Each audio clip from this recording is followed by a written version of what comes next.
السلام عليكم، اخباركم؟ يا رب تكونوا بخير. معكم محمد علي من قناه نجرب وفيديو جديد. ما تنسوا تدعوا لاخواتنا ان شاء الله ربنا ينصرهم على اعدائنا واعداء الدين. قبل ما نبدا كده الفيديو، اللايك الجميل، ولو انتم من الناس اللي بتتفرجوا مش مشتركين في القناه اشترك، ويلا نبدا الفيديو النهارده. كده فيديو دسم قوي ومن الفيديوهات المحببه والمقربه لينا كلنا، اللي هي الفرايد تشيكن. المطعم ده بصراحه انا نفسي اعمل عنه فيديو من زمان. لقيت عنده كام عرض هيلموا لي تقريبا كل المنتجات اللي في المنيو عنده، واصلا اللي مخليني عايز اعمل عنه فيديو هو اسعار غريبه. هتشوفوا معايا في الفيديو يعني هل ده فعلا ارخص فرايد تشيكن في مصر. هنشوف مع بعض. هو بالظبط انا نقيت 3 عروض، هو عنده تقريبا 5 أو 6 عروض، فانا جبت 3 عروض تقريبا شاملين معظم اللي في المنيو، من سندوتشات لفرايد تشيكن لسندوتشات فرنساوي لريزو يعني. فمن الارخص للاغلى كده، في اول حاجه عندنا في عرض اسمه عرض الباستر. عرض باستر ده سندوتشين ب 100. تعالوا اوريكم الاول شكل الاوردر عامل ازاي. ما شاء الله، يعني الشنطه محترمه وتقيله ومليانه خيرات ربنا. في كريب، يعني انا مش عارف برضو، استغربت لما لقيت عنده كريب. فيعني مطعم غريب ومحير. فتعالوا اوريكم كده. في ادي عيش، ده اكيد ريزو، وهو ريزو، وادي بطاطس، وادي بطاطس، وادي كريب، وادي سندوتش، وادي قطع فرايد تشيكن، وادي سندوتشات تاني، وكول سلو، وبس كده. معانا هناك ليت ماكس كولا. فخلينا نبدا كده في الاول، وواحده واحده كده نشوف مع بعض عشان ما نتوهش. انا تايه بصراحه، مش عارف ايه فين ومين مع مين.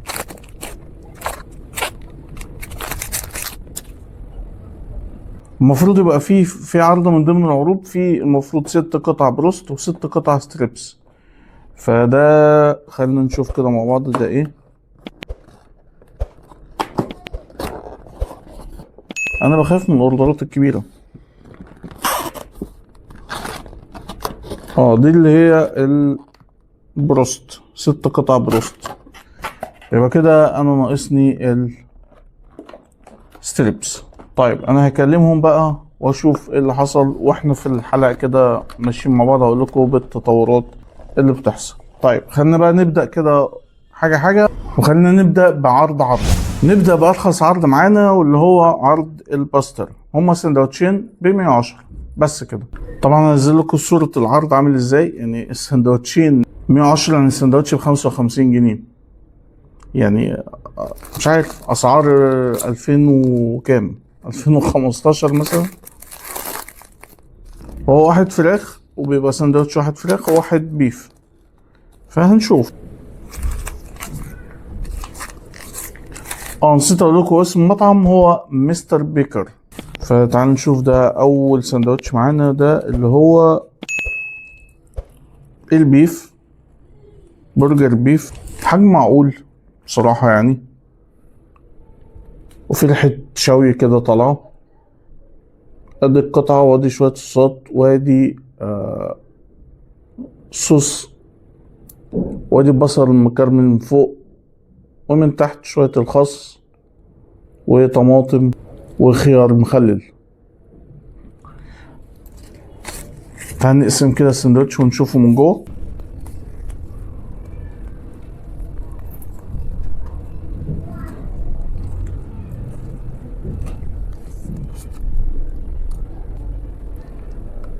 والله ريحة مشهية قوي، يعني ريحة البرجر نفسه زي ما انتم شايفين كده. ده شكل قطعة البرجر كده سميكة وفي ريحة سموك في الموضوع، او ريحة تدخين. تعالوا ندوق كده. والله يعني الطعم مش وحش، يعني بالنسبة للسندوتش تقريبا ب 55 جنيه. يعني الطعم مش وحش خالص. هو اكيد طبعا مش يعني برجر جاهز، بس الصوصات والتدخين وباقي المكونات يعني مطلع سندوتش بقيمة ال 55 جنيه. تعال نشوف السندوتش التاني معانا. تاني سندوتش معانا في العرض ده المفروض ان هو سندوتش تشيكن. ف تعال نشوف. المفروض ده لعبتهم، يعني اللي فات ماشي، ده مطعم فرايد تشيكن، بس والله مش وحش، لا يعني قشطة. ايه ده؟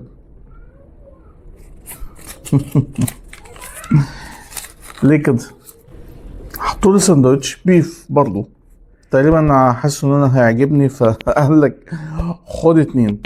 هو حلو بصراحة، مش هنكر ان هو وحش، بس يعني انا كنت عايز اجرب الفراخ يعني. حرام يا اخي، حرام اجرب الفراخ بتاعتكم، هو نفس السندوتش اهو.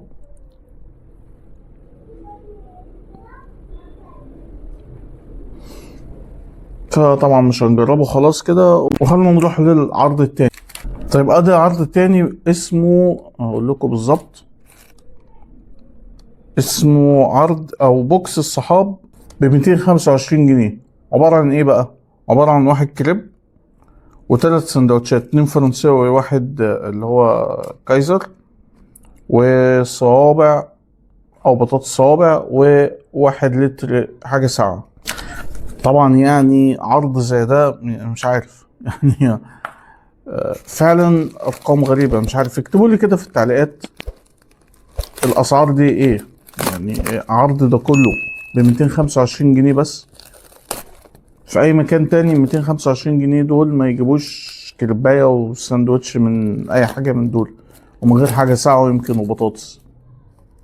اه نسيت اقول لكم، انا كلمت المطعم فقالوا لي تمام، ورجعوا معايا الاوردر، قال لي خلاص تمام، قال لي خلاص هبعتها لك وادينا مستنيين.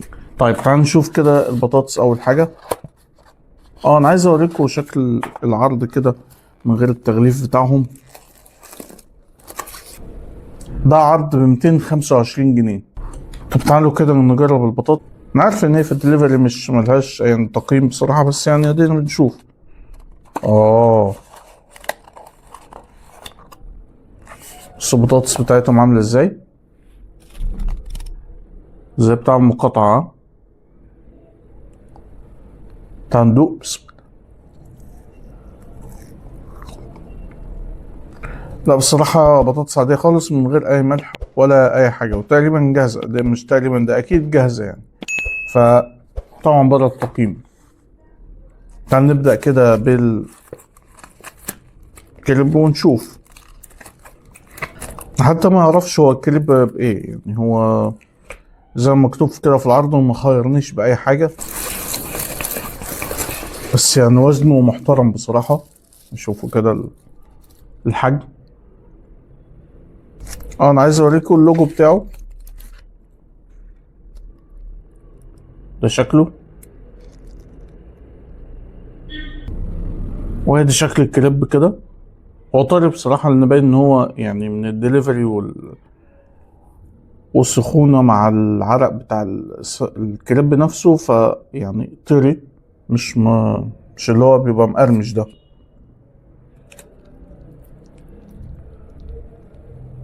هم جوه انا شايف قطع ستريبس تقريبا، وشوية كاتشب، وفي خضار طماطم وفلفل، وشايف خس. تعال نشوف كده وندوق. بسم الله.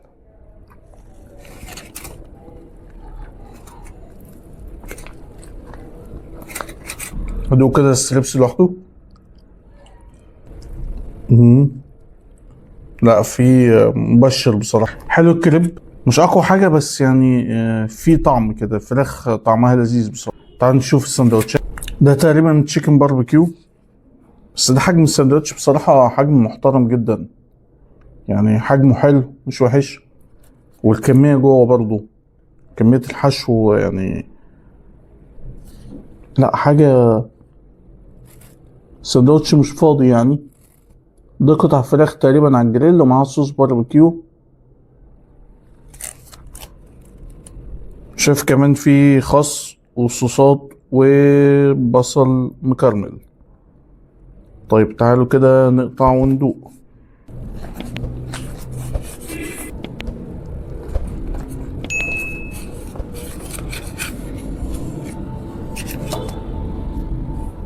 تعالوا نشوف كده. بصوا انا ما حسيتش بصراحة يعني بطعم الفراخ او طعم تتبيلة الفراخ.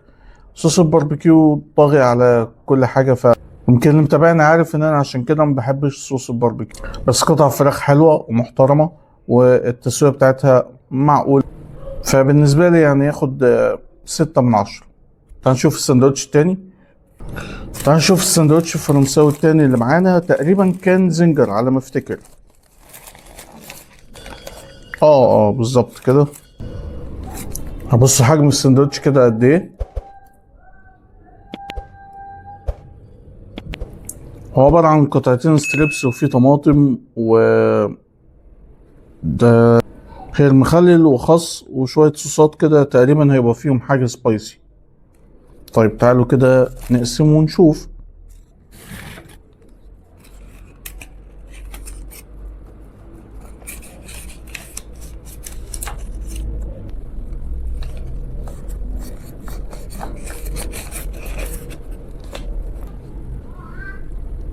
باين كده ان حتة الفراخ كده كبيرة ومحملة وبيضة لونها ابيض.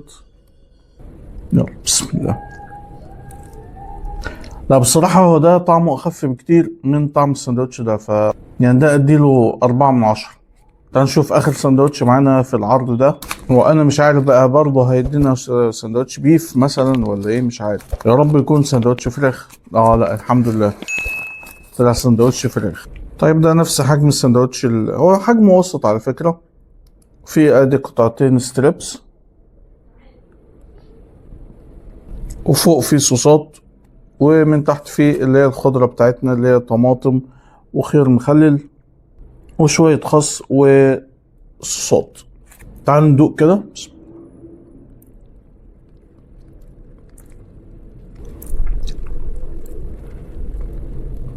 انا حاسس بشوية سبايسي كده من بعيد، مع اني قايل له مش عايز سبايسي عايزه عادي، بس هنا حسيت بتتبيلة الفراخ اكتر من السندوتش الزنجر. ملحوظة برضه يمكن ما قلتهاش خالص، انه عيش السندوتشات عندهم بصراحة لا لقمة محترمة ومش بايتة ومستحملة الصوصات، فيعني دي مميزات برضه كويس. طيب تعالوا نروح لاخر عرض معانا، واللي هو عرض الكريسبي. عرض الكريسبي كده المفروض زي ما انتم شايفين 6 قطع بروست و6 قطع ستريبس، واحد ريزو وكول سلو وبطاطس واتنين عيش او 3 عيش زي في الصورة. سعره كام؟ سعره 325 جنيه. احنا قربنا تقريبا نخلص الفيديو وهم لسه لغاية دلوقتي ما جابوش الستريبس، وما جابوش برضو معلقة حتى عشان نشوف الكول سلو او نجرب الريزو، فاجيب معلقة واجي لكم. تعال نشوف الاول. زي ما بقول لكم كده العيش باين عليه عندهم طازة في كل يعني في كل حالاته، سواء في الفرنساوي سواء في البناية كده او سواء في اللي هو الكايزر الصغير ده. شكله بصراحة فريش، بس فتحت عشان اوريك. ودي البطاطس بتاعتنا اللي جربناها، فخلاص مش هنجربها. تعال ندخل بقى على الريزو ونخلي ده للاخر عشان متحمس له قوي.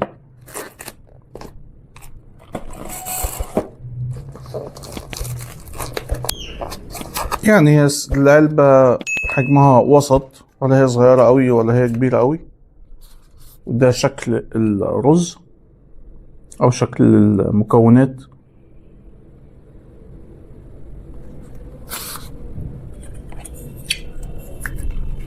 وقطع كتير، يعني قطع الستريبس المتقطعة فوق على الوش كتير، والصوص مالي الدنيا او مغطي يعني كل الوش. فخلينا ناخد كده معلقة، ادي معلقة كاملة كده. ادي الرز ريزو اهو، الرز المصري، وادي قطعة فراخ وعليها صوص الباربيكيو. بسم الله. حلو الريز عندهم. بعدين عندهم الطعم صوص الباربيكيو عندهم فيه سنة تدخين عالية أوي، يعني كان فيه فحم كمان، فمش عارف يعني هم عاملين الصوص ده ولا جاهز ولا. هنشوف الكول سلو. هي علبة صغيرة أوي، والله ريحة مبشرة أوي. يعني ده شكله ومش مميمي أوي، فتعال ندوق كده. بسم الله. كول سلو مش من نوعية الكول سلو المسكر، لا كول سلو يعني لو ميمي أكتر من كده شوية هيبقى تحفة. طب تعال نشوف بقى أهم لقطة في الفيديو. عندها محل فرايد تشيكن. تعال نشوف بقى الفرايد تشيكن نفسها عاملة ازاي. هو مبدئيا كده ريحة مشهية، يعني ساعة ما فتحته في أول الفيديو عشان نشوف كانت ريحة حلوة بصراحة، واللون حلو. يعني ادي 6 قطع فيهم دبوس، وتقريبا هم مقطعين يعني الصدر قطعتين، يعني لأن ادي مثلا دبوس هو حجمهم صغير، وجناح محسوب قطعة، ودي اللي هي الفخذ، وقطعة من الصدر، وادي اخر قطعتين، دول ال6 قطع. فتعال نشوف كده، ناخد حتة من الصدر.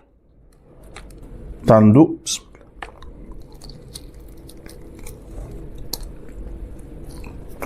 بردت قوي، بردت يعني، بس والله يعني التوابل حلوة قوي، تتبيلة حلوة، والصدر نضيف كده، واللحمة لونها ابيض. بصراحة التتبيلة حلوة قوي، مع ان فيها سنة سبايسي كده حاسسها في الافتر تيست، بس يعني كتتبيلة وكطعم حلو قوي. طيب هو ختامها مسك ومش مسك قوي يعني. خلينا كده انضف الدنيا واقول لكم على التجربة كاملة. عايز اقول لكم المطعم طلع ذوقه محترم معايا، وبعت لي الباقي الاوردر بتاعي اللي هو ال6 قطع زي ما انتم شايفين كده في الصورة. واي نعم كان تاني يوم، بس في الاخر يعني بعتهم لي. بالنسبة للمطعم ككل فاديله تقييم 7/10. هو قيمة مقابل سعر هايل جدا. يعني احنا لو قلنا سندوتشين ب110 دول، يعني ما يجوش 8 سندوتش بره في اماكن كتير قوي. يعني الجودة هنا مش اقل يعني من اي مكان بره، او يعني مش عشان السعر قليل فالجودة واقعة، لا، الجودة كويسة وصوصات كويسة والخامات اللي مستخدمينها معقولة حلوة مش وحشة. واول مرة اشوف، او من النوادر اللي بشوف فيها عروض في المطاعم مشبعة جدا، بتبقى حاسس ان انت واخد حقك فيها تلت ومتلت زي ما بيقولوا. بالنسبة بقى للفرايد تشيكن، على اساس ان هو طبعا محل فرايد تشيكن، فعنده تتبيلة كويسة والفراخ شكلها نضيف. يمكن القطع صغيرة شوية، بس في الاخر بتاكل فراخ لذيذة.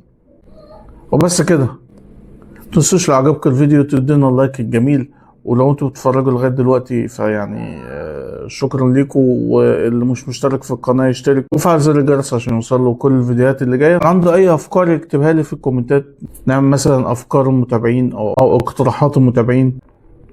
واللي بيتفرج علينا من فيسبوك ما ينساناش من الشير واللايك ومتابعة الصفحة. اكونت انستجرام هتلاقوا صندوق الوصف، بتنزل على حاجات مش بتنزل على اليوتيوب، ممكن تتابعونا عليه. واشوفكم فيديوهات تانية كتير. شكرا ليكم، سلام.